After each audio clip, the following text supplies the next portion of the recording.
The autumn sun cast long shadows across the dusty floor of Hart Creek County Livestock Auction as the crowd's laughter echoed off the metal walls. In the center ring, a massive Brahman bull lay motionless, his once proud frame now gaunt and scarred. The auctioneer's voice cracked with desperation. "Come on, folks, do I hear $50? More laughter rippled through the stands. "That thing's already half dead," someone hollered. "Save your money for the glue factory." But then a young man in worn jeans stood up from the back row. "I'll take him," he said quietly. The laughter died, and as the great bull lifted his head and looked into the stranger's eyes, something impossible happened. Tears rolled down the animal's weathered face. What nobody in that auction house knew was that this moment would change everything. Leave a like and share your thoughts in the comments along with the city you're watching from now. Let's continue with the story. 1 year later, the Rivers Ranch had become something nobody could have imagined. What started as a desperate attempt to save one rejected bull had grown into a beacon of hope for the entire community. Hope, now officially registered under his original name, stood in the morning sun, watching over a pasture filled with rescued animals and visiting families. The legal battles with Blackwood were over. The cattle baron had been convicted on multiple charges of animal cruelty and fraud, his empire dismantled and his assets seized. Several of his former victims, bulls and horses that had survived his brutal training methods, now lived peacefully at the Rivers Ranch, their scars fading under gentle care. Caleb had married Grace Thompson in a simple ceremony by the old oak tree, with Hope serving as their unofficial witness. The bull had stood perfectly still during the vows, as if he understood the solemnity of the moment. Billy Henderson had been their ring-bearer, chattering excitedly to Hope about the importance of family and promises. The ranch now operated as an official therapy center, with Sam Walker as the head veterinarian and Grace documenting the miraculous recoveries they witnessed daily. Veterans with PTSD found peace in Hope's presence. Children with autism learned to communicate through their connection with the gentle giant. Elderly patients with dementia rediscovered joy in simple moments spent with the animals. Hope had become a father, siring 3 calves with the same gentle temperament and unusual intelligence as their sire. The bloodline that had nearly been lost was now secure, carrying forward the legacy of compassion and healing that had defined the Rivers family for generations. On quiet evenings, Caleb would sit on the porch with Grace, watching Hope graze peacefully in the fading light. Sometimes he could swear he saw Martha's silhouette standing by the fence, a proud smile on her weathered face. The ranch was thriving, the animals were happy, and the community had learned something precious about the power of love to heal even the deepest wounds. "You know what I think?" Grace said one evening, her hand resting on her growing belly where their first child grew. "What's that?" "I think Hope knew all along how this would end. I think he chose you just as much as you chose him." Caleb looked at the bull who had changed his life, who had brought him home to himself and to a future he'd never dared imagine. "Maybe some angels do come with hooves," he said softly. Hope lifted his massive head and looked directly at them, his dark eyes reflecting the last light of day. In that gaze was peace, contentment, and something that looked remarkably like a smile. He had found his purpose, his family, his home. And in a world that had forgotten how to love unconditionally, a rejected bull had reminded them all what truly mattered. The morning sun cast long shadows across the pasture as Caleb made his daily rounds, checking on the growing herd of rescued animals that now called Rivers Ranch home. It had been 3 years since that fateful day at the auction, and the transformation of both the ranch and its inhabitants seemed nothing short of miraculous. Hope stood at the center of it all, his copper coat gleaming in the early light, surrounded by his 3 offspring who had inherited not only his gentle nature, but also his remarkable intelligence. The ranch had evolved into something far beyond what Caleb had ever imagined. What began as a desperate attempt to save one bull had become a sanctuary that drew visitors from across the country. The official name was now Rivers Ranch Therapeutic Animal Sanctuary, and it housed over 50 animals, all rescues, all with stories of abuse or neglect, all finding new purpose under Hope's gentle guidance. Billy Henderson, now 13, had become Hope's unofficial interpreter and caretaker. The young man who had once struggled to speak to humans now led tours for school groups, his words flowing freely when he talked about the animals he loved. Hope isn't just smart, he would tell wide-eyed children. He's wise. There's a difference. Smart is knowing things, but wise is understanding people's hearts. The therapeutic program had expanded beyond anyone's expectations. Dr. Sarah Martinez, a clinical psychologist from the university, had established a formal research program at the ranch, studying the effects of animal-assisted therapy on trauma survivors. Her preliminary findings were remarkable. Veterans with PTSD showed significant improvement after just weeks of interaction with Hope and the other animals. Children with autism spectrum disorders developed communication skills at rates that amazed their parents and teachers. Grace Rivers, now heavy with their second child, continued to document the ranch's work through her expanded newspaper, which had grown from a small weekly to a regional publication focused on rural life and animal welfare. Her articles about Hope had been syndicated nationally, bringing attention and support from animal lovers across the country. The financial transformation had been equally dramatic. What had started as a struggling cattle ranch barely able to pay its bills had become a thriving operation supported by donations, grants, and carefully managed tourism. The Hope Foundation, established in the bull's honor, provided funding for other animal rescue operations throughout the region. Sam Walker, now in his 60s, had come out of retirement to serve as the ranch's chief veterinarian. His small clinic on the property had become a model for trauma-informed veterinary care, with techniques he'd developed specifically for working with abused animals. "Animals remember everything," he often told his veterinary students who came to train at the ranch. "They remember every kindness and every cruelty. Our job is to help them remember that humans can be trusted." The morning routine had become a meditation for Caleb.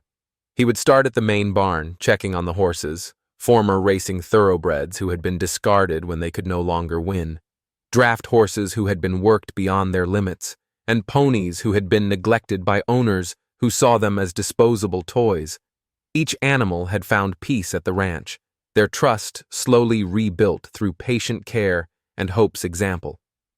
Hope had an uncanny ability to sense which animals needed his attention most.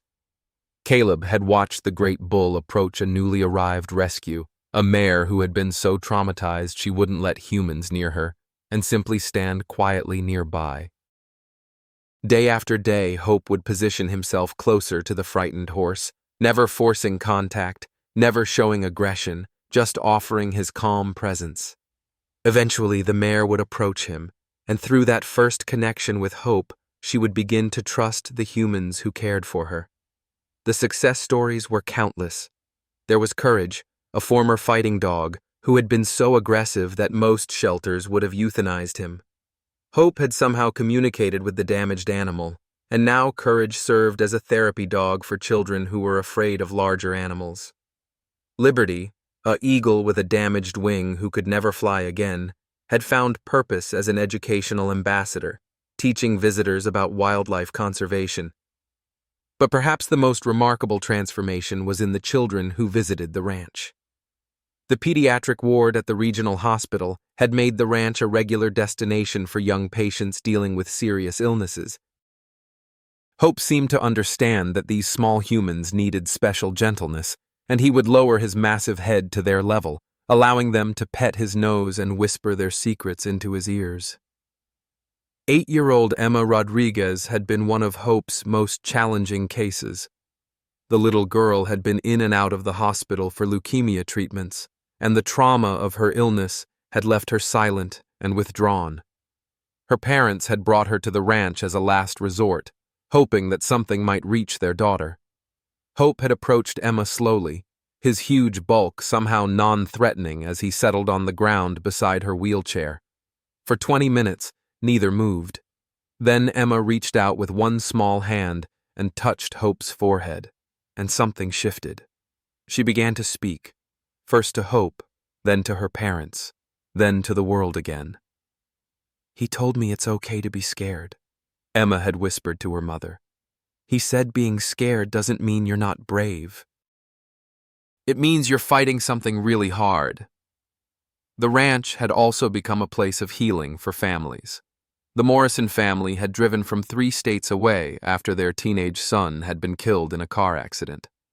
The parents, consumed by grief and guilt, had been on the verge of divorce when they heard about Hope's story. They spent a week at the ranch, and something about the bull's gentle presence and the community of healing that surrounded him had helped them find their way back to each other. "Animals don't judge," Grace had written in one of her articles. "They don't offer empty platitudes or try to fix what can't be fixed. They simply offer their presence, their acceptance, and their love. Sometimes that's exactly what a broken heart needs." The ranch had also become a training ground for a new generation of animal therapists. Veterinary students, psychology graduate students, and social workers came to learn the techniques developed at Rivers Ranch. The Hope method, as it had come to be known, emphasized patience, respect for the animal's agency, and the understanding that healing happens on the animal's timeline, not the human's. Caleb often marveled at how far they had all come. The nightmares that had plagued him for years after Afghanistan had finally faded completely. The hypervigilance, the anxiety, the feeling of being disconnected from the world, all of it had been healed through his daily interactions with Hope and the other animals. He had found his purpose, his peace, and his family. The ranch had also become a model for sustainable agriculture. The animals weren't just therapeutic, they were productive members of a working farm. The cattle provided milk and eventually meat for the local community, but only when they had lived full, natural lives. The horses helped with farm work and provided riding therapy for visitors. The chickens supplied eggs, and the goats contributed to a small cheese-making operation that helped fund the sanctuary. But beyond the practical benefits, the ranch had become something more, a place where the broken could find wholeness, where the lost could find direction, where the hopeless could find hope. It had become a testament to the power of love, patience, and the belief that every creature, human or animal, deserves a second chance. The ripple effects had spread far beyond the ranch's boundaries. Other therapeutic animal programs had been established across the region, inspired by the success at Rivers Ranch. Legislation had been passed, strengthening animal welfare protections. The university had established a formal program in animal-assisted therapy. Most importantly, a new generation of children was growing up, understanding that animals were not just resources to be used, but beings worthy of respect, care, and love. As Caleb finished his morning rounds and prepared for the first group of visitors, he paused at Hope's pasture. The great bull stood quietly, his 3 offspring nearby, watching the sunrise paint the Montana sky in shades of gold and pink. In the distance, he could see Grace walking toward the house, their 4-year-old son running beside her, chattering excitedly about the new calf that had been born during the night. "Thank you," Caleb said quietly, as he did every morning. He wasn't sure if he was speaking to Hope, to his grandmother's spirit, to God, or to the mysterious forces that had brought them all together. Maybe it didn't matter. What mattered was the gratitude, the recognition that some gifts are too precious to be taken for granted. Hope turned his massive head toward Caleb, and in those dark, knowing eyes, there was peace, contentment, and something that looked remarkably like pride. Together, they had built something beautiful from something broken. They had created hope from despair, healing from hurt, love from loss. The day was beginning, and with it would come new challenges, new opportunities, new chances to make a difference in the world. But for now, in this moment, everything was perfect. The rejected bull had found his purpose, and in doing so, he had helped dozens of others find theirs.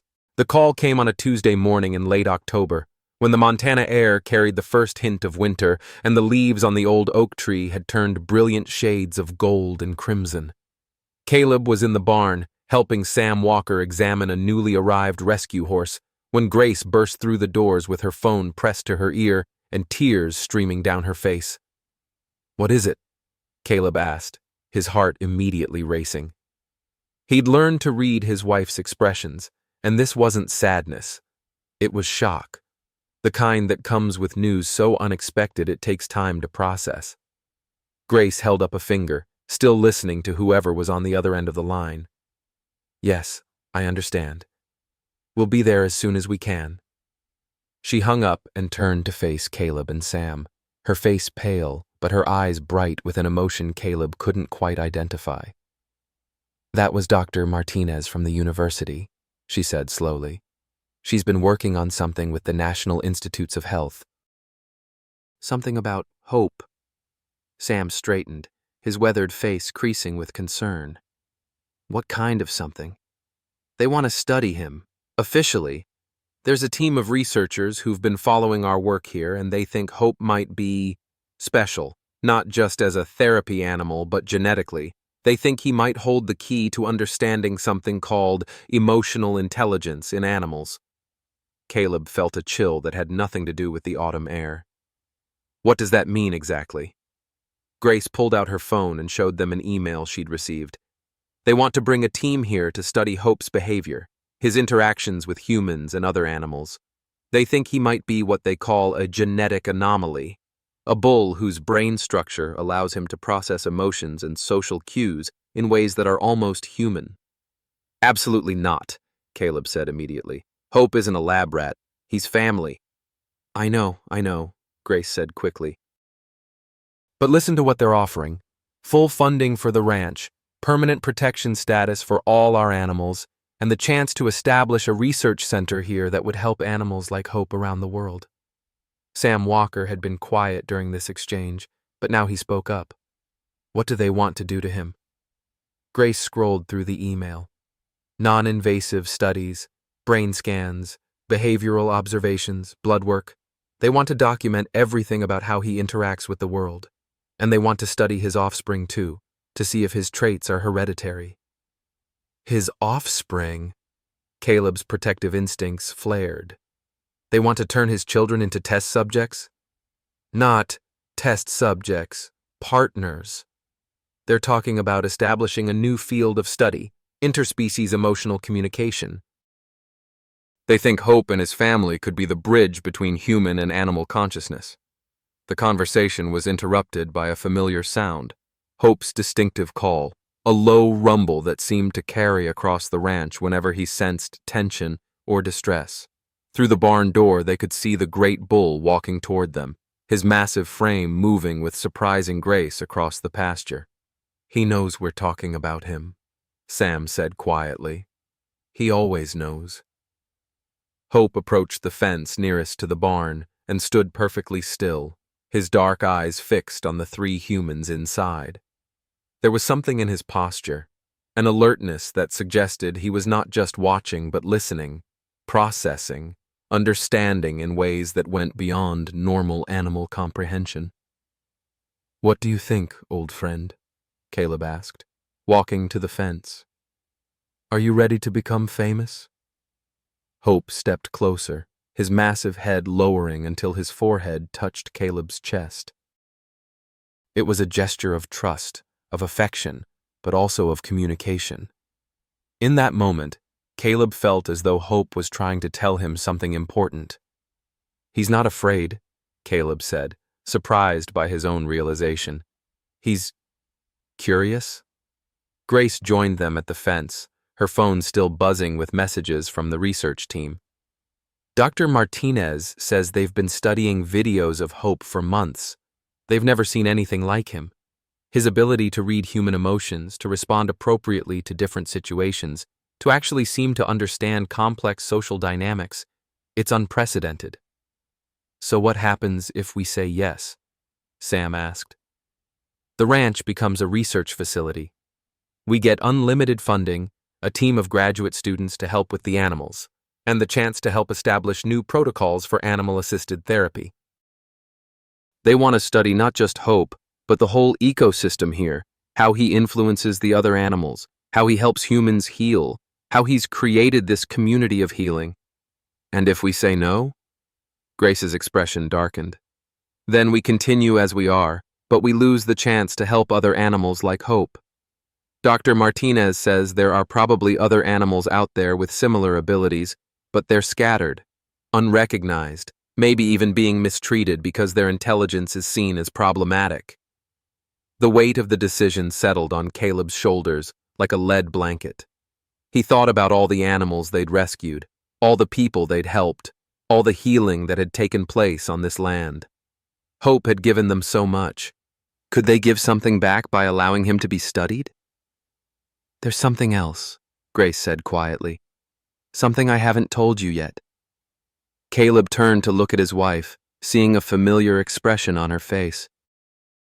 It was the look she got when she was working on a story, when she'd uncovered something important that others had missed. "I've been doing some research of my own," she continued, "about Hope's bloodline, about the history of the Rivers family bulls. I found something in your grandmother's papers, something she never showed you." She pulled out a worn folder that Caleb recognized as one of the many documents Martha had left behind. Inside were photographs, old and faded, showing bulls that looked remarkably similar to Hope. But more than that, there were newspaper clippings, veterinary records, and handwritten notes that told a story Caleb had never heard. "Your family has been breeding these special bulls for over a century," Grace said, spreading the documents on a nearby hay bale. "Look at this article from 1923, Local Bull Saves Family from Prairie Fire. And this one from 1956, Champion Bull Credited with Preventing Stampede.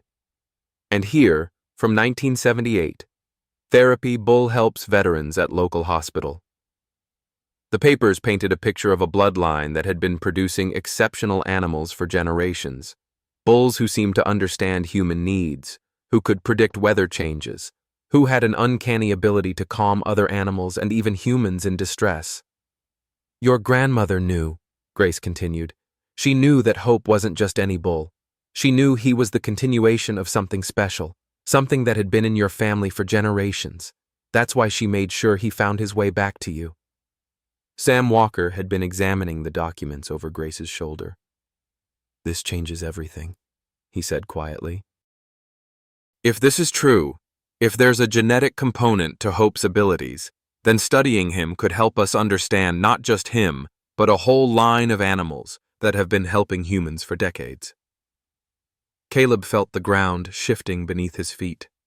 Everything he thought he knew about Hope, about his family, about the ranch itself, was being rewritten. "Why didn't she tell me?" "Because she knew you needed to discover it for yourself," Grace said gently.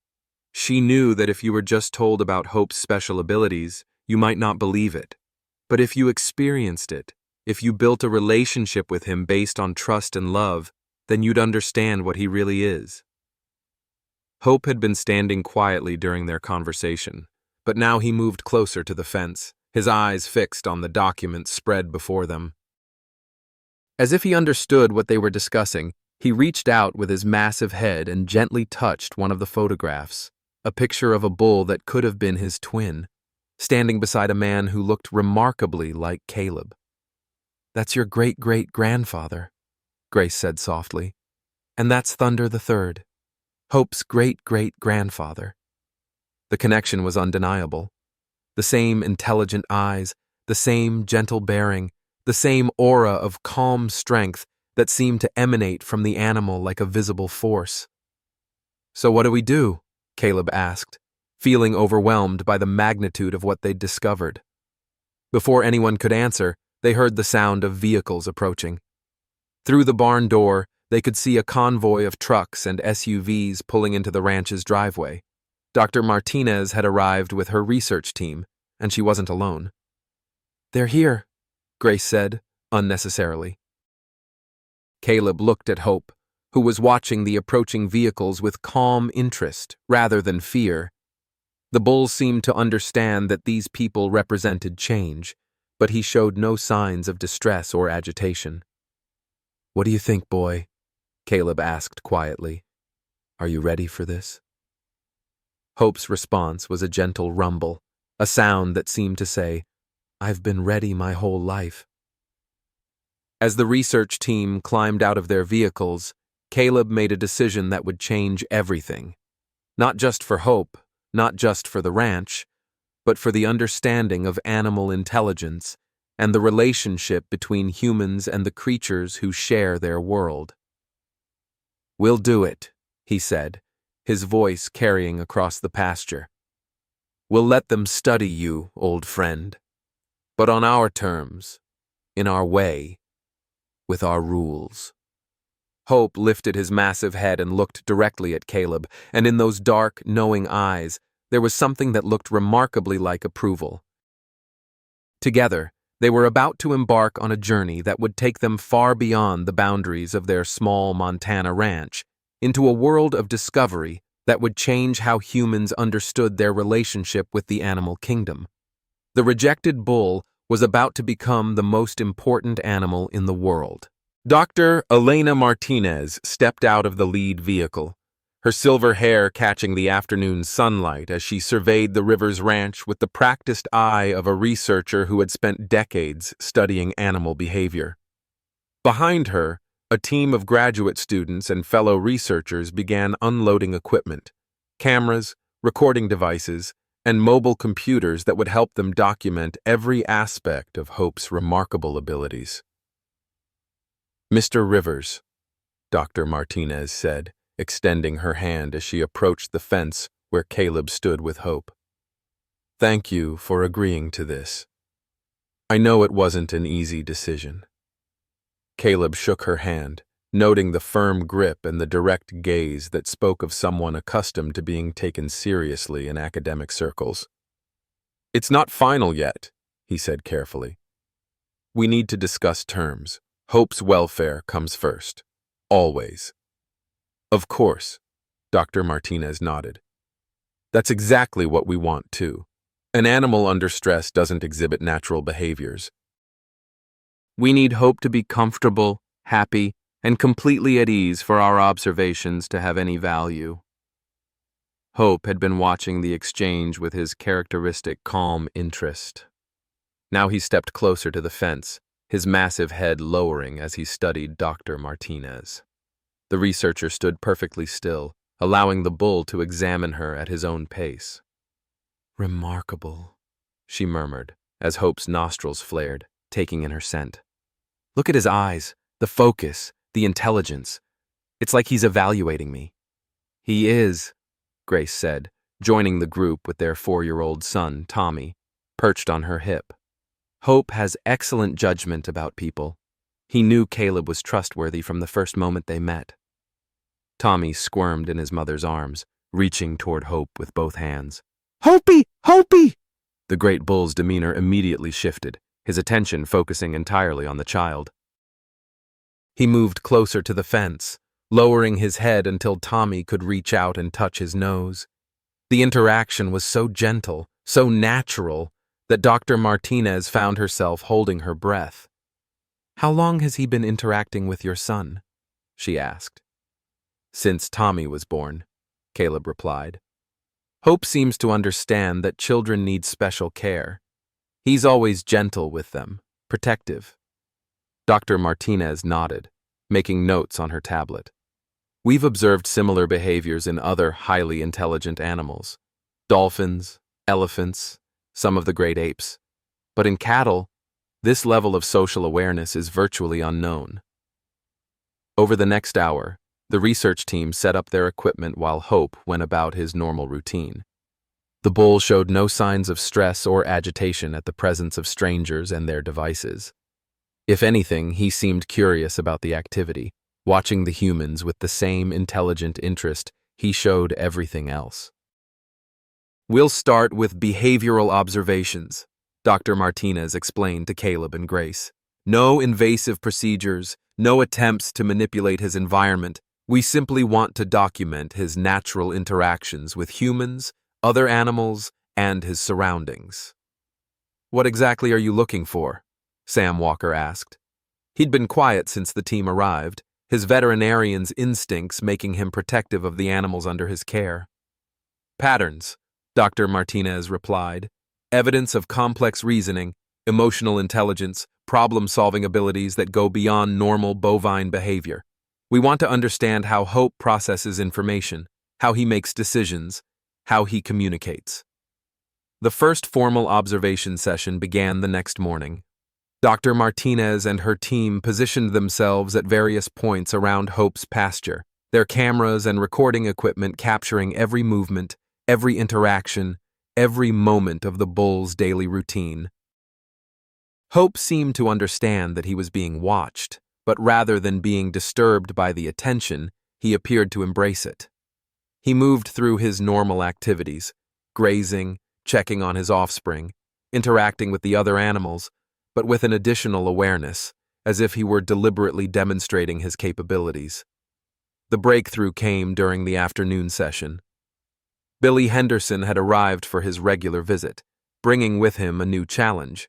The 13-year-old had been working with his therapist on expressing complex emotions, and he'd written a letter to Hope that he wanted to read aloud.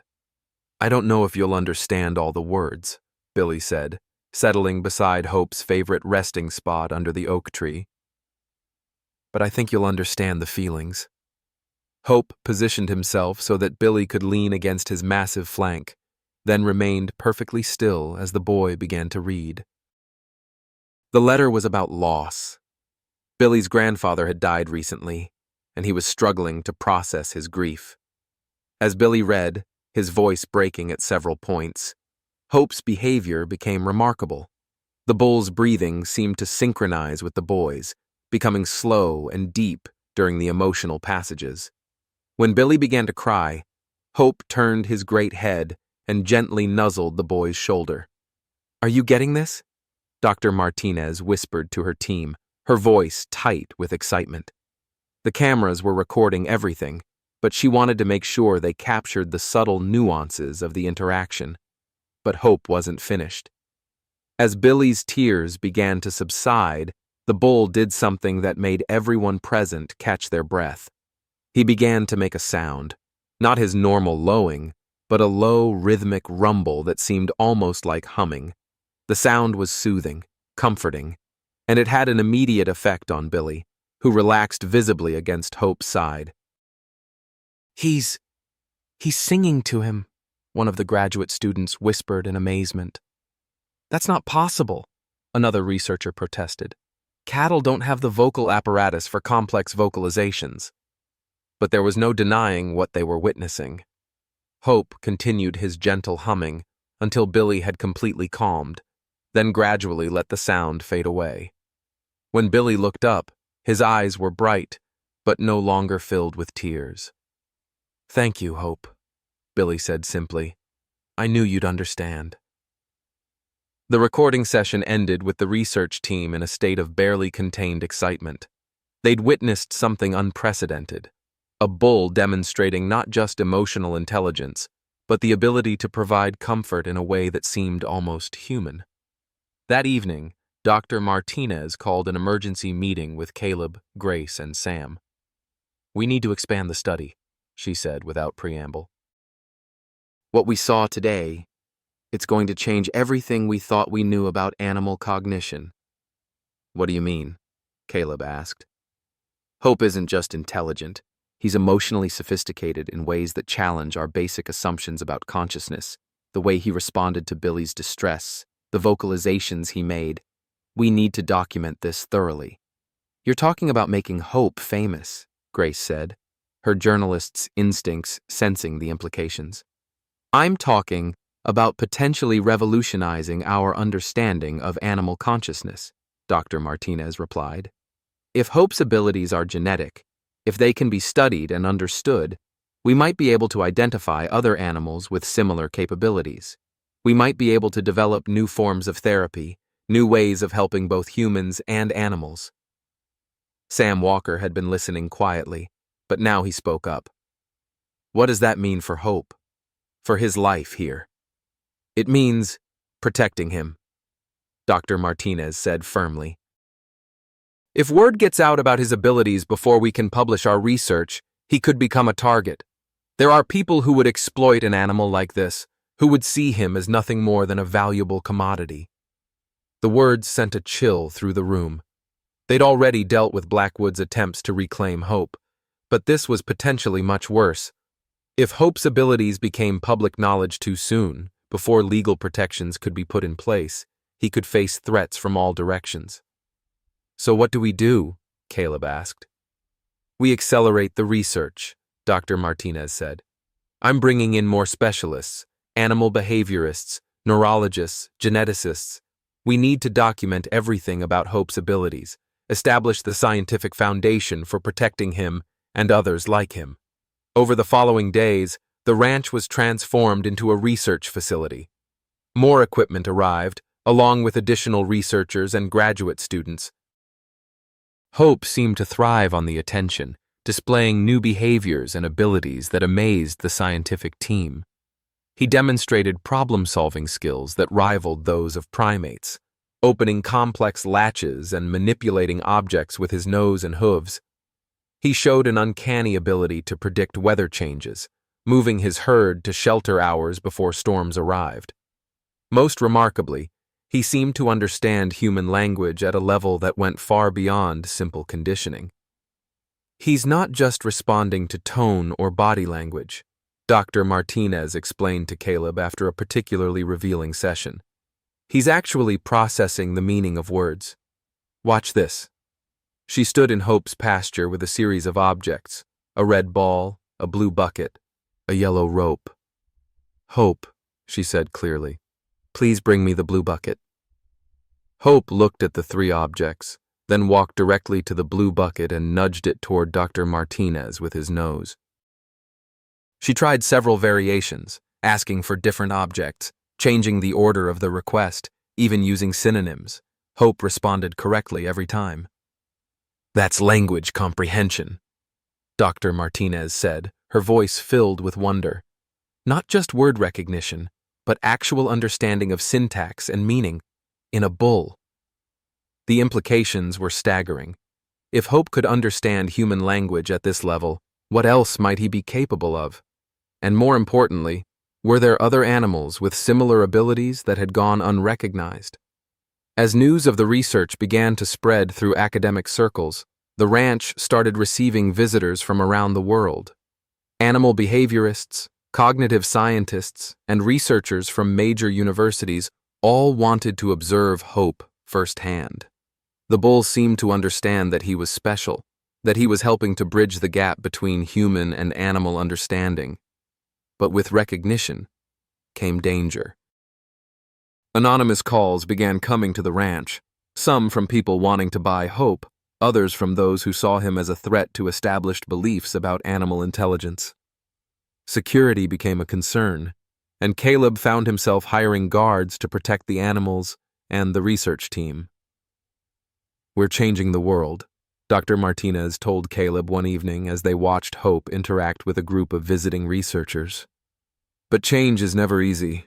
There are people who don't want to accept that animals can be more than just property, more than just resources to be used. Caleb nodded, understanding the weight of what they'd undertaken. Hope had started as a rejected bull that nobody wanted.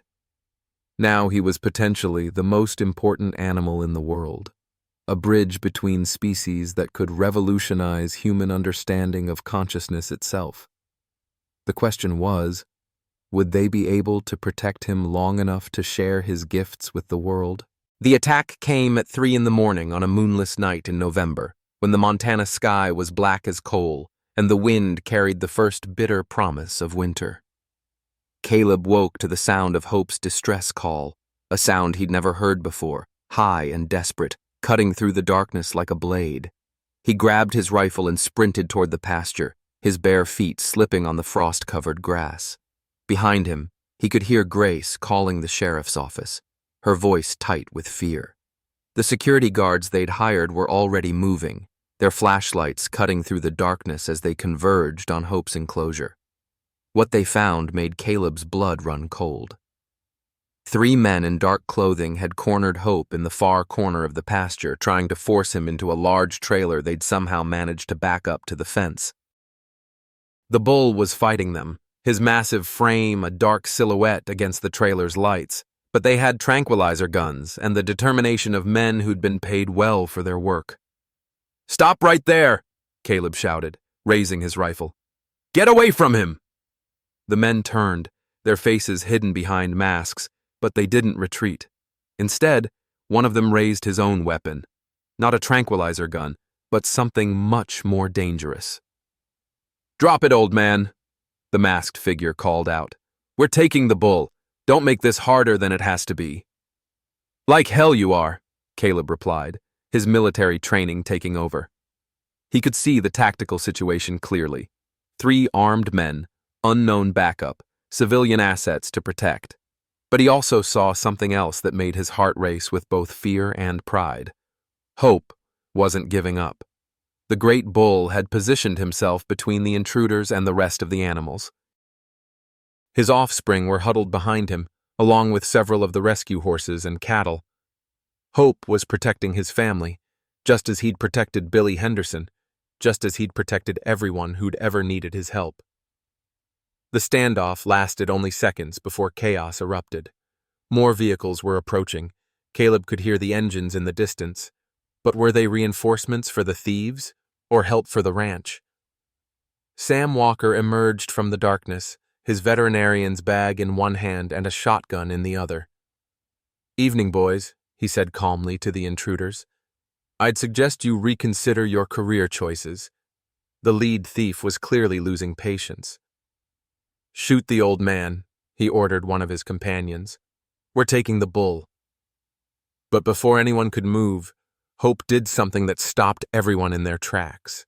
The massive bull reared up on his hind legs, his front hooves pawing the air, and let out a roar that seemed to shake the very ground beneath their feet. And it wasn't the sound of an animal in distress. It was the sound of a warrior declaring war. The sound galvanized the entire ranch. Every animal began making noise, the horses whinnying, the cattle lowing, the dogs barking. It was as if Hope had given a signal, and every creature on the property was joining the battle. "Jesus Christ," one of the thieves muttered, his weapon wavering. "What the hell is that thing?"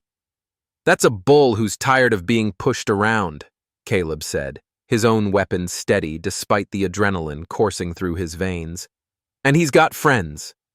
The approaching vehicles proved to be sheriff's deputies, their sirens wailing as they surrounded the ranch. But the thieves weren't finished. In a desperate move, the leader fired his tranquilizer gun at Hope, the dart catching the bull in the shoulder. Hope staggered but didn't fall. Instead, he charged. 2,000 pounds of enraged Brahmin bull moving at full speed was a sight that would haunt Caleb's dreams for years. The thieves scattered, abandoning their equipment and running for their own vehicles. But Hope wasn't chasing them. He was destroying their trailer, his massive head ramming into the metal sides with enough force to dent the steel. "Hope, stop!" Caleb shouted, afraid the bull would hurt himself. "They're gone!" But Hope continued his assault on the trailer until it was completely disabled, then stood guard over the wreckage. His breathing labored from the tranquilizer, but his eyes still blazing with protective fury. The sheriff's deputies rounded up 2 of the thieves, but the leader escaped in the confusion. As the sun rose over the ranch, the full scope of the attack became clear. The intruders had been professionals, well-equipped and well-informed. They'd known exactly where to find Hope, exactly how to access his enclosure, exactly when the security guards would be most vulnerable. This was planned, Sheriff Morrison told Caleb as they surveyed the damage. These weren't random cattle thieves. They knew about Hope's value, knew about the research. Someone hired them specifically to take him. Dr. Martinez arrived within hours, her face pale with shock and guilt. "I'm so sorry," she said, her hands trembling as she examined Hope for injuries. "We should have seen this coming. Should have had better security." "Don't blame yourself," Caleb said, though he couldn't hide his own anger. Blame whoever hired those bastards.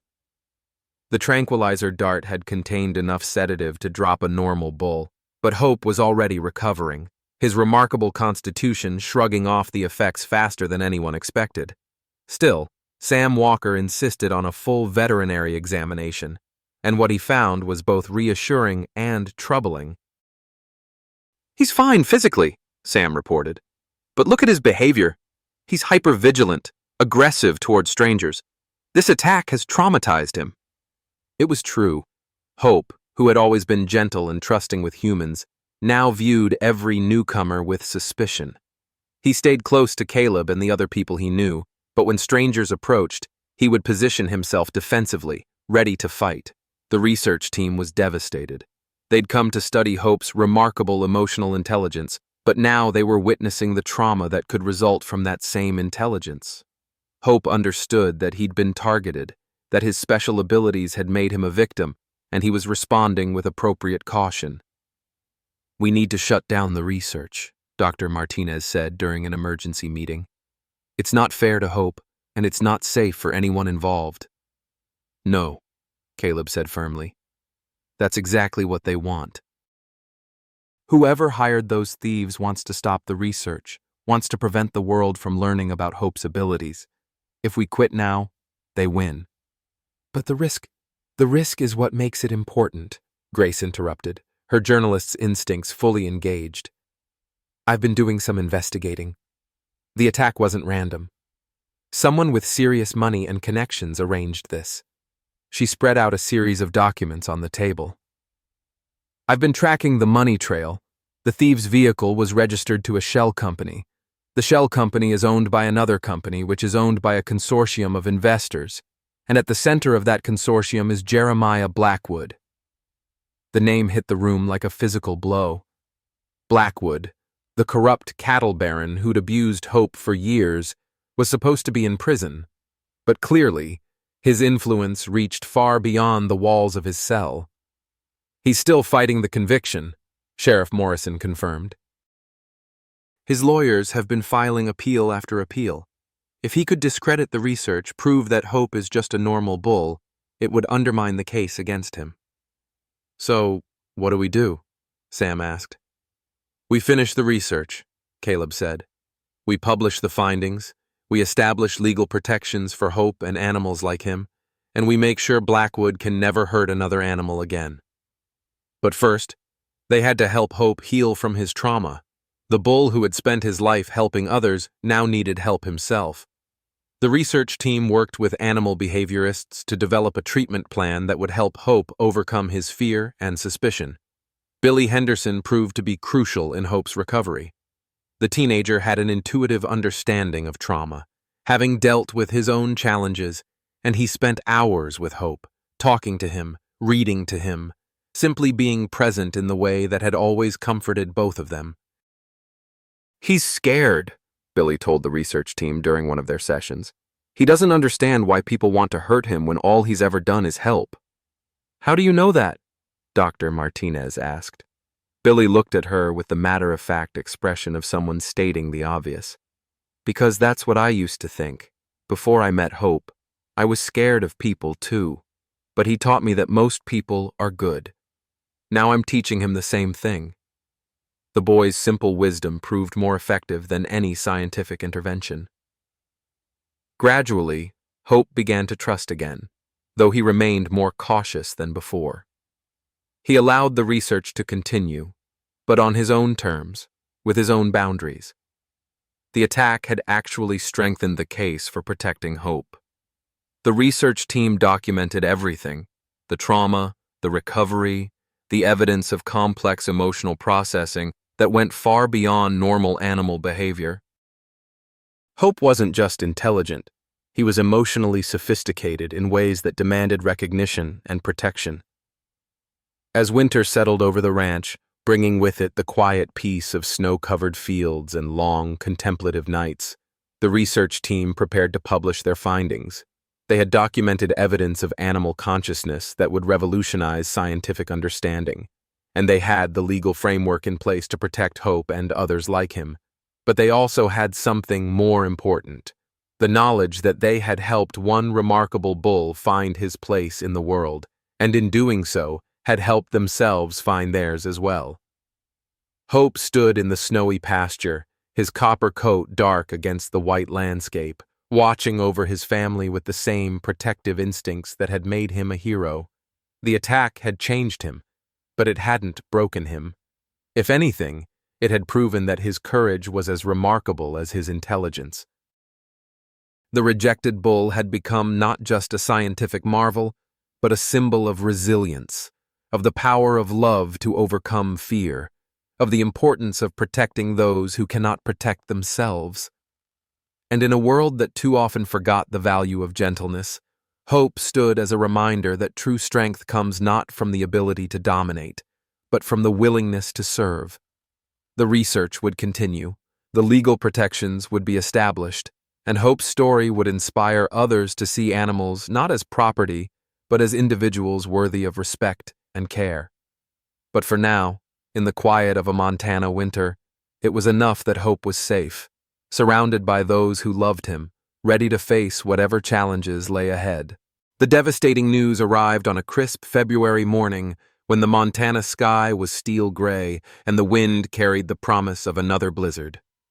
Dr. Martinez stood in the kitchen of the Rivers Ranch house, her hands trembling as she held the phone, her face ashen with shock and grief. "What is it?" Caleb asked, setting down his coffee cup. He'd learned to read the signs of crisis, and the expression on Dr. Martinez's face told him this was bad. "That was the NIH," she said, her voice barely above a whisper. "They're shutting down the research. All funding has been terminated, effective immediately." Grace looked up from feeding their youngest child. "What do you mean, shutting down? Why?" "Political pressure," Dr. Martinez replied, sinking into a chair. "The agriculture lobby has been pushing back against our findings. They're claiming our research threatens the livestock industry, that recognizing animal consciousness could destroy cattle ranching as we know it." Sam Walker, who had been examining some medical charts at the kitchen table, looked up with a grim expression. "This is about money, isn't it? Someone's afraid that if bulls like Hope are recognized as sentient beings, it'll change how the law views livestock." "It's worse than that," Dr. Martinez continued. "The university is pulling its support too. The Board of Trustees met in emergency session last night.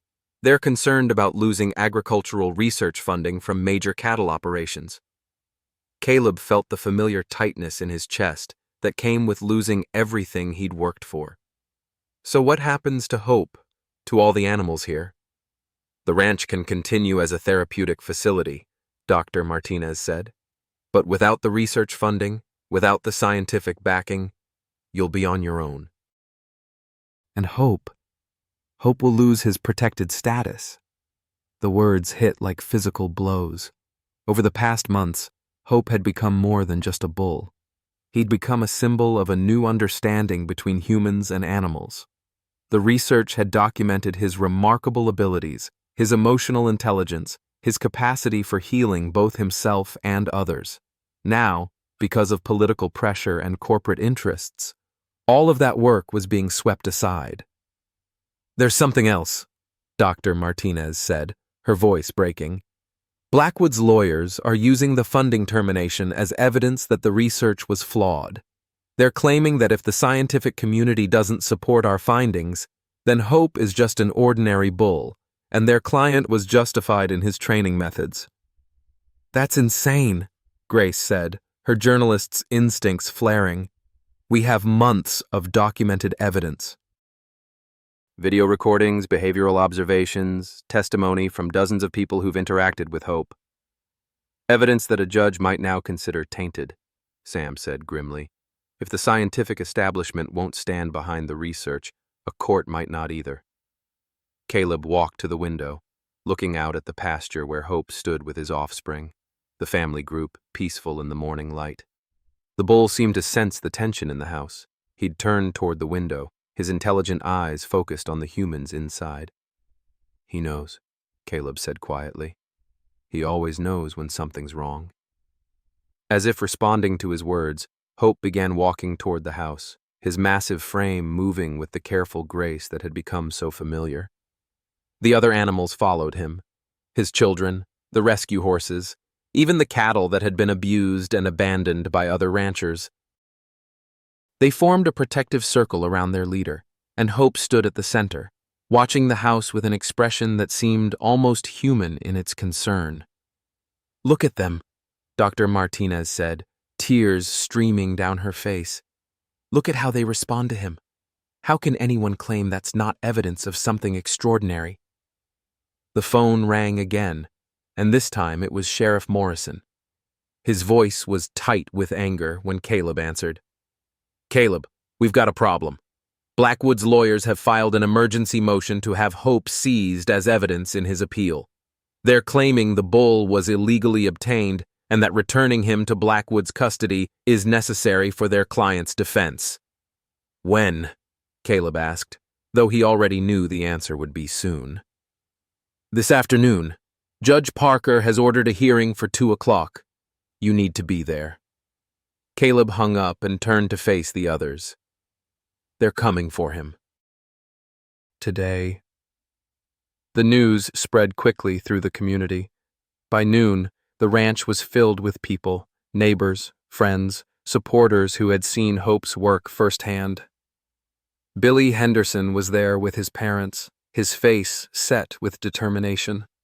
The family whose son had drowned and been saved by Hope's intervention, the veterans who had found peace in the bull's presence, the children who had learned to trust again through their connection with the gentle giant. "This is wrong," Billy said, his voice carrying across the crowd. "Hope isn't evidence. He's family." "The boy's right," said Ed Murphy, who owned the general store in town. "That bull has done more good for this community than any politician or lawyer ever has." But good intentions couldn't override legal proceedings. At 2 o'clock, Sheriff Morrison arrived with a court order and a heavy heart. Behind him came the same livestock trailer that had been damaged in the attack months earlier, now repaired and ready to transport Hope back to the nightmare he'd escaped. "I'm sorry, Caleb," Sheriff Morrison said. "I don't like this any more than you do, but I have to follow the court's order." Hope seemed to understand what was happening. As the trailer was positioned near his pasture, the bull's behavior changed. He became agitated, pacing back and forth, his calls growing more desperate. The other animals responded to his distress, their own vocalizations adding to the cacophony of protest. "He's terrified," Dr. Martinez said, her scientific training warring with her emotional attachment to the animal she'd studied for so long. "This could cause severe psychological trauma." "We can't let them take him," Grace said, her voice fierce with protective instinct. "Not back to that monster." But the law was clear, and Sheriff Morrison had no choice but to enforce it. As the trailer gate was opened, Hope retreated to the far corner of the pasture, his massive body trembling with fear and rage. "Come on, boy," one of the transport workers called. "Don't make this harder than it has to be." Hope's response was to charge, not at the workers, but at the fence itself, his 2,000-pound body slamming into the metal posts with enough force to bend them. He was trying to escape, to break free from the trap that was closing around him. "Stop!" Caleb shouted, running toward the pasture. "You're going to hurt yourself!" But Hope was beyond reason. The trauma of the previous attack, combined with the current threat, had triggered a response that was both heartbreaking and terrifying. The bull who had spent his life helping others was now fighting for his freedom with the desperation of an animal who knew that capture meant returning to hell. Billy Henderson pushed through the crowd, his young face set with determination. "Hope!" he called out. "Hope, listen to me." The bull stopped his assault on the fence, his head turning toward the boy's voice. Billy walked closer, ignoring the adults who tried to hold him back. "I know you're scared," Billy said, his voice carrying clearly across the pasture. "I know you don't want to go back to the bad place, but fighting won't help. It'll just make things worse." Hope stood perfectly still, his sides heaving with exertion, his eyes fixed on the boy who had been his friend and confidant. "Remember what you taught me," Billy continued. "You taught me that being brave doesn't mean not being scared. It means doing what's right even when you're terrified."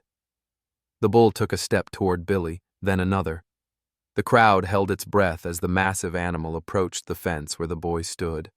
"That's it," Billy said softly. "You're not alone. We're all here with you. And we're going to fight for you, but we have to be smart about it." Hope lowered his great head until his forehead touched Billy's small hand through the fence. The gesture was one of surrender, but also of trust. The bull was saying goodbye, but he was also saying that he believed in the people who had shown him love. The loading process was agonizing. Hope went into the trailer without resistance, but his eyes never left the crowd of people who had gathered to support him. As the trailer door closed, cutting off their view of the bull who had changed so many lives, a collective cry of anguish rose from the assembled crowd. "This isn't over," Grace said, her voice thick with emotion. "We're going to appeal this. We're going to fight." But even as she spoke, they all knew that Hope was returning to the place where he had been broken, where he had learned that humans could be cruel as well as kind. The bull who had taught them about love and healing and the possibility of redemption was now facing his own trial, and none of them knew if he would survive it. As the trailer disappeared down the road, taking Hope back to Blackwood's ranch, the crowd began to disperse. But they didn't go home. They went to their phones, their computers, their networks of friends and supporters. The battle for Hope's freedom was just beginning, and they were determined to wage it with everything they had. The rejected bull had become a symbol of hope for the entire community. Now it was time for the community to become a symbol of hope for him. The revelation came at 3 a.m, 18 hours after Hope had been taken, when Grace Rivers stumbled upon the documents that would change everything.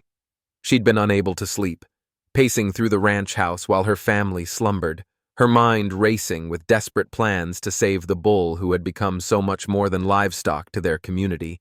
She was reviewing old legal documents for the 100th time when she noticed something odd about the property deed for Blackwood's ranch.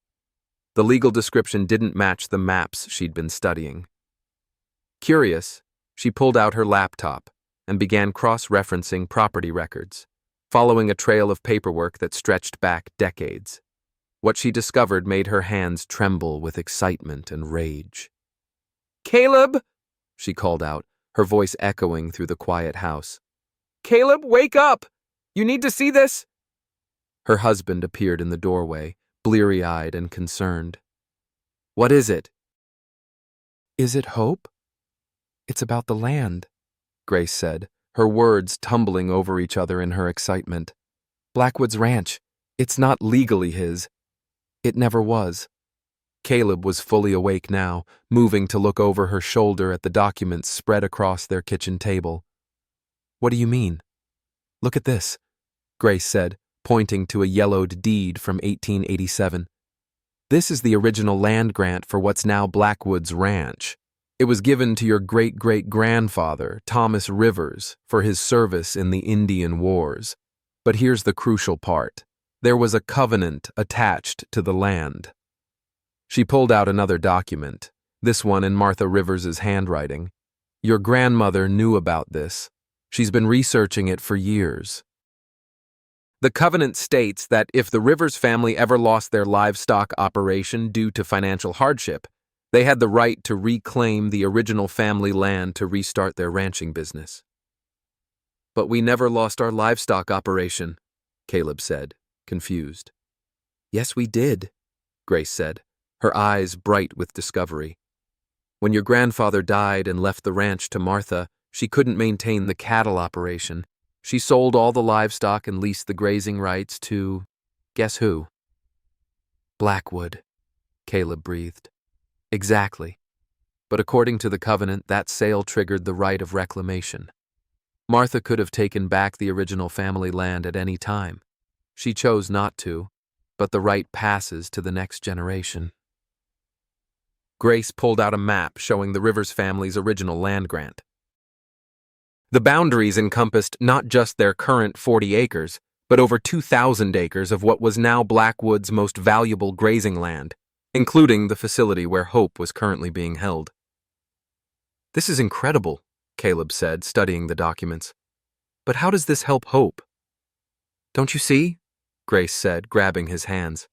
"If we can prove that Blackwood's operation is on illegally held land, his conviction stands. More than that, we can reclaim the land and shut down his operation permanently." But legal battles took time, and Hope didn't have time. Even as Grace made frantic phone calls to lawyers and land rights experts, reports were coming in from sources near Blackwood's ranch. The bull was being held in the same isolation facility where he'd been tortured years earlier, and his condition was deteriorating rapidly. Billy Henderson's mother called with heartbreaking news. "Billy's been having nightmares," she said. "He keeps saying that Hope is calling for help, that he's scared and alone. I know it sounds crazy, but..." "It doesn't sound crazy," Caleb said. "Billy's always had a connection with Hope. If he says the bull is in distress, I believe him." The boy's distress was shared by everyone who had been touched by Hope's gentle presence. The ranch felt empty without him, the other animals restless and agitated. Even the rescue horses, who had found peace under Hope's protection, were showing signs of stress. Dr. Martinez arrived that afternoon with news that was both encouraging and devastating. "I've been in contact with colleagues across the country," she said. "The scientific community is rallying around Hope. Over 300 researchers have signed a petition demanding his release. The National Academy of Sciences has issued a statement supporting our research." "But?" Caleb asked, sensing there was more. "But Blackwood's lawyers are claiming that Hope's deteriorating condition proves he was always unstable, that the research was flawed from the beginning. They're saying his current behavior supports their client's assertion that harsh training methods were necessary." It was a vicious circle. The trauma of being returned to his abuser was being used as evidence that the abuse had been justified. Hope's emotional intelligence, his capacity for complex feelings, was being turned against him. "We need to get him out of there," Sam Walker said, his veterinarian's instincts overriding his usual caution. "If they keep him in that facility much longer, the psychological damage could be irreversible." "I've been thinking the same thing," Caleb said quietly. "But I need to know, legally, morally, what are the consequences if we take direct action?" Grace looked up from her phone, where she'd been texting with contacts in the legal community. "I just heard from Judge Parker's clerk. There's going to be an emergency hearing tomorrow morning. Blackwood's lawyers are pushing for immediate ownership transfer, claiming Hope is deteriorating because he's not in his natural environment." "His natural environment," Sam said with disgust. "A torture chamber." That evening, an unexpected visitor arrived at the ranch. Martha Rivers' old friend, Elizabeth Standing Bear, was a tribal elder whose family had lived in the area for generations. She was also a legal advocate who specialized in land rights issues. "I knew Martha well," Elizabeth said, settling into a chair at the kitchen table. "She asked me to help with her research into the family land grants. What she found was troubling." Elizabeth pulled out a leather portfolio filled with documents that were even older than the ones Grace had discovered. The original land grant to Thomas Rivers was based on a fraudulent treaty. The land was taken from my people under false pretenses. But here's the interesting part. The treaty included provisions for restoration of the land to tribal ownership if certain conditions were met. "What conditions?" Caleb asked. "If the land was ever used for purposes that violated the spiritual and ecological principles that governed its original use." Martha believed that Blackwood's treatment of animals constituted such a violation. Grace leaned forward, her journalist's instincts engaged. "Are you saying the tribe has a legal claim to Blackwood's ranch?" "We're saying that the land itself has rights," Elizabeth replied. "Rights that have been violated by the systematic abuse of the animals who live there. In our tradition, the land and its creatures are sacred." What Blackwood has done is not just illegal, it's blasphemy. As Elizabeth spoke, Caleb felt a presence in the room that reminded him of the day his grandmother had appeared to save Hope from Blackwood's first attempt to reclaim him. The old woman's words carried the weight of generations, of ancient laws that predated the property rights and corporate interests that were threatening Hope's life. "What do you need from us?" Caleb asked. "Tomorrow, at the hearing, I'll be presenting the tribe's claim to the land.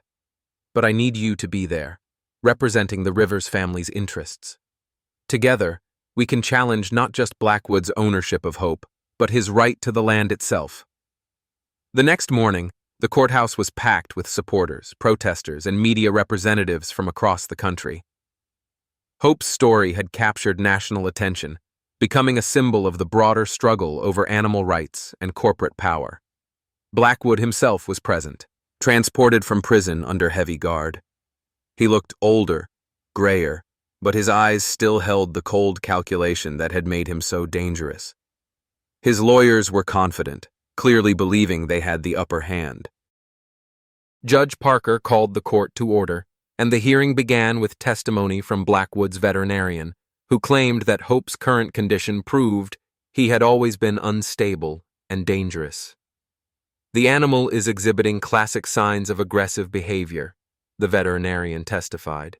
"He's refusing to eat, showing hostility toward handlers, and has attempted to damage his containment facility. This supports Mr. Blackwood's assertion that harsh training methods were necessary to manage such an animal." But when Elizabeth Standing Bear stood to present the tribal claim, the atmosphere in the courtroom shifted. Her words carried the authority of centuries, of laws that existed long before the European settlers arrived. "This land was never Blackwood's to own," she said, her voice carrying clearly through the packed courtroom. "It was taken through fraud, held through violence, and defiled through the systematic abuse of the creatures who lived there. The spirits of the land itself cry out for justice." She presented documents that predated the Rivers family land grant, treaties that had been violated, and evidence of the sacred nature of the land itself. But more than that, she presented a moral argument that transcended legal technicalities. "The bull you call Hope embodies the spirit of this land," she continued. "He represents the possibility of healing, of redemption, of the connection between all living things. To return him to his abuser is not just a legal error, it's a spiritual crime." Grace stood to present the evidence of the Rivers family's legal claim to the land, and the courtroom erupted in chaos. Blackwood's lawyers were unprepared for this multi-pronged attack on their client's property rights. But the most powerful moment came when Billy Henderson was called to testify. The 13-year-old boy walked to the witness stand with quiet dignity, his autism making him hypersensitive to the emotional undercurrents in the room. "Hope isn't just a bull," Billy said, his voice clear and strong. "He's a teacher. He taught me that being different doesn't mean being wrong. He taught me that love is stronger than fear, and he taught me that some things are worth fighting for, even when you're scared." The boy's words hung in the air like a benediction, and Judge Parker's expression softened. "What would you like to see happen to Hope?" the judge asked gently. "I want him to come home," Billy said simply. "I want him to be safe and happy and surrounded by people who love him. That's all any of us want, isn't it?" The hearing recessed for lunch, but the real drama was happening outside the courthouse. Hundreds of supporters had gathered, many of them carrying signs with Hope's picture and messages of support. The media was calling it the trial of the century, a case that would determine not just the fate of one bull, but the future of animal rights in America. As the afternoon session began, Judge Parker's demeanor had changed. The weight of the evidence, the moral arguments, and the clear public support for Hope had clearly affected him. This case presents complex questions about property rights, animal welfare, and the relationship between humans and the creatures we share this earth with, he said. But at its heart, it's about justice, and justice demands that we protect those who cannot protect themselves. The ruling would come down to a single question. Did Hope belong to the man who had tortured him, or to the community that had learned to love him? Judge Parker's gavel came down with a resounding crack that echoed through the packed courtroom, but the silence that followed was deafening. Every person in the room, supporters, protesters, lawyers, and journalists, held their breath as the elderly judge prepared to deliver his ruling. In 30 years on the bench, Judge Parker began, his voice carrying the weight of his office and the gravity of the moment, I have never encountered a case that so profoundly challenges our understanding of property, consciousness, and moral responsibility. This case is about much more than one bull. It's about who we are as a society and how we treat the most vulnerable among us. Caleb felt Grace's hand slip into his, her fingers trembling with nervous energy. Across the courtroom, Billy Henderson sat with his parents, his young face set with determination. In the gallery, hundreds of supporters waited to learn the fate of the bull who had touched their lives. The evidence presented regarding the land rights is compelling, Judge Parker continued. The documentation provided by Miss Standing Bear and the Rivers family clearly establishes that Mr. Blackwood's claim to the property is legally questionable at best. However, that is a matter for separate litigation. Blackwood's lawyers exchanged confident glances, clearly believing they had won. But Judge Parker wasn't finished. The evidence regarding the animal known as Hope presents a different challenge entirely. The research conducted by Dr. Martinez and her team, the testimony of dozens of witnesses, and the video documentation all point to one inescapable conclusion. This is not an ordinary animal. The judge paused, looking directly at Blackwood. The evidence of systematic abuse, torture, and psychological manipulation is overwhelming. No animal, regardless of its commercial value, should be subjected to such treatment. Furthermore, Judge Parker continued, the testimony regarding Hope's remarkable abilities, his capacity for emotional intelligence, his therapeutic effect on humans, his apparent understanding of complex social situations, suggests that we are dealing with a being whose consciousness demands special consideration. Dr. Martinez leaned forward in her seat, hardly daring to breathe. Everything they had worked for, everything they had documented, was being validated by the highest legal authority in the county. However, the judge said, and that single word sent a chill through the courtroom, the law is clear regarding property rights.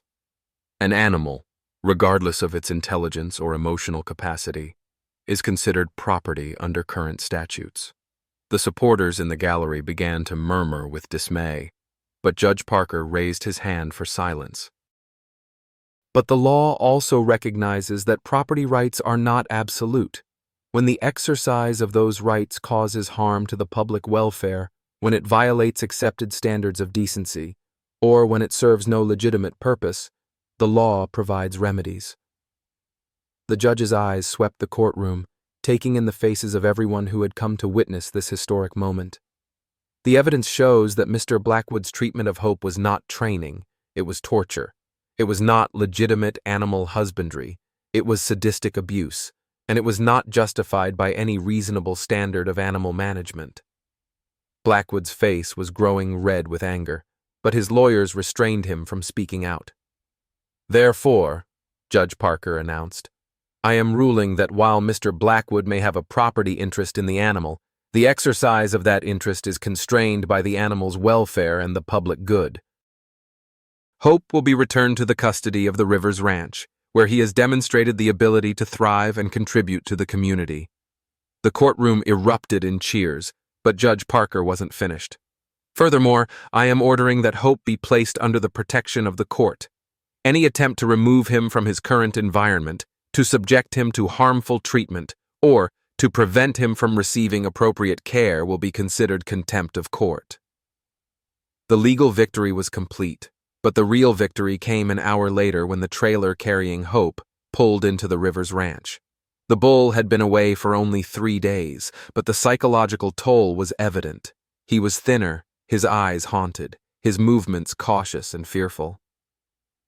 As the trailer door opened, Hope stepped out slowly, his massive head turning to survey his surroundings. For a moment, he seemed uncertain, as if he couldn't quite believe he was really home. Then Billy Henderson stepped forward, his young voice carrying clearly across the silent crowd. "Welcome home, Hope," he said simply. The bull's response was immediate and overwhelming. He walked directly to Billy, lowering his great head until his forehead touched the boy's chest.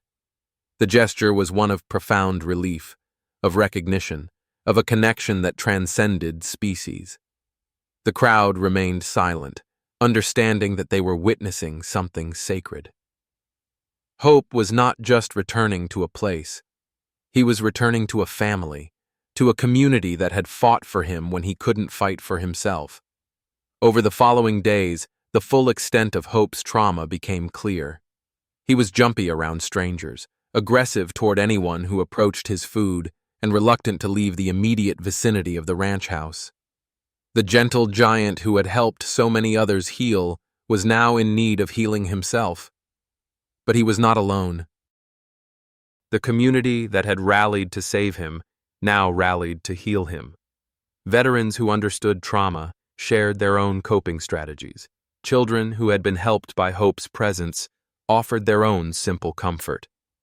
The other animals at the ranch, led by Hope's own offspring, surrounded him with protective love. Dr. Martinez resumed her research, but with a new focus. Instead of studying Hope's remarkable abilities, she was now documenting his recovery, his resilience, his capacity to heal from severe psychological trauma. The data she was collecting would be invaluable for understanding how to help other animals who had suffered similar abuse. "He's teaching us about trauma and recovery," Dr. Martinez explained to a group of visiting researchers. How an animal with his level of emotional intelligence processes traumatic experiences, how he rebuilds trust, how he finds his way back to wellness. The legal victory had broader implications as well. The case had established important precedents regarding animal consciousness and the limitations of property rights when it came to sentient beings. Law schools across the country were studying Judge Parker's ruling, and similar cases were being filed in other jurisdictions. Elizabeth Standing Bear had used the momentum from the case to challenge Blackwood's ownership of the tribal lands. The federal government had agreed to review the original treaties, and there was growing support for returning the land to tribal control. Hope's case opened a door, Elizabeth told Grace during one of her visits to the ranch. It showed that our voices matter, that justice is possible even when it seems impossible. Grace's reporting on the case had won her a Pulitzer Prize nomination, and she was now working on a book about Hope's story. But more importantly, she was documenting the broader movement for animal rights that had grown out of their local struggle. "This isn't just about one bull," she wrote in her latest article. "It's about changing how we see our relationship with all animals, about recognizing that consciousness and the capacity for suffering exist throughout the animal kingdom." The ranch had become a pilgrimage site for animal rights activists, researchers, and ordinary people who wanted to meet the bull who had sparked a revolution. But Hope's fame never went to his head. He remained the same gentle giant who had always been more interested in helping others than in receiving attention. Billy Henderson had become Hope's official biographer, documenting their daily interactions and the bull's steady recovery. The boy's autism, which had once made him seem different and isolated, now made him the perfect interpreter for an animal who communicated in ways that transcended normal language. "Hope says he's not angry about what happened," Billy announced one day after spending the morning with the bull. "He says he's grateful because it taught him how strong love can be." The adults around him smiled at what they assumed was anthropomorphism, but those who knew Billy understood that his connection with Hope was real and profound. The boy had an intuitive understanding of the bull's emotional state that often proved more accurate than scientific instruments. 6 months after the trial, Hope had made a remarkable recovery. He was once again the calm, protective leader of the ranch's animal community. He had resumed his therapy work, helping traumatized children and adults find their way back to trust and hope. But the most remarkable change was in Hope himself. The experience of being betrayed, traumatized, and then rescued had given him a new depth of compassion.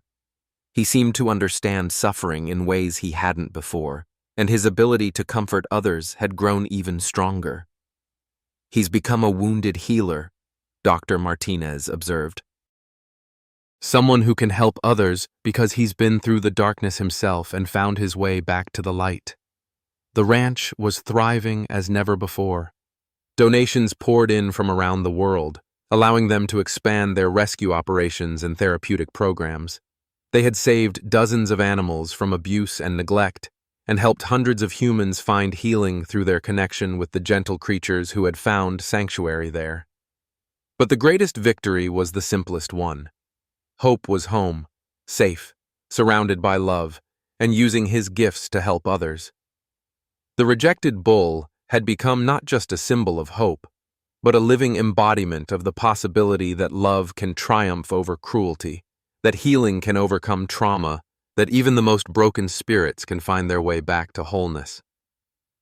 As the sun set over the Montana landscape, painting the sky in shades of gold and crimson, Hope stood in his pasture surrounded by his family, both animal and human. The bull, who had been discarded as worthless, had become priceless, not for his commercial value, but for the love he had inspired and the healing he had brought to a broken world. The story of Hope was far from over. It would continue as long as there were animals in need of rescue, humans in need of healing, and communities willing to stand up for those who couldn't stand up for themselves. For those of us who've lived long enough to understand that life's greatest treasures aren't found in bank accounts or trophy cases, Hope's story reminds us of a fundamental truth we sometimes forget in our golden years. It's never too late for second chances, and love truly can conquer all.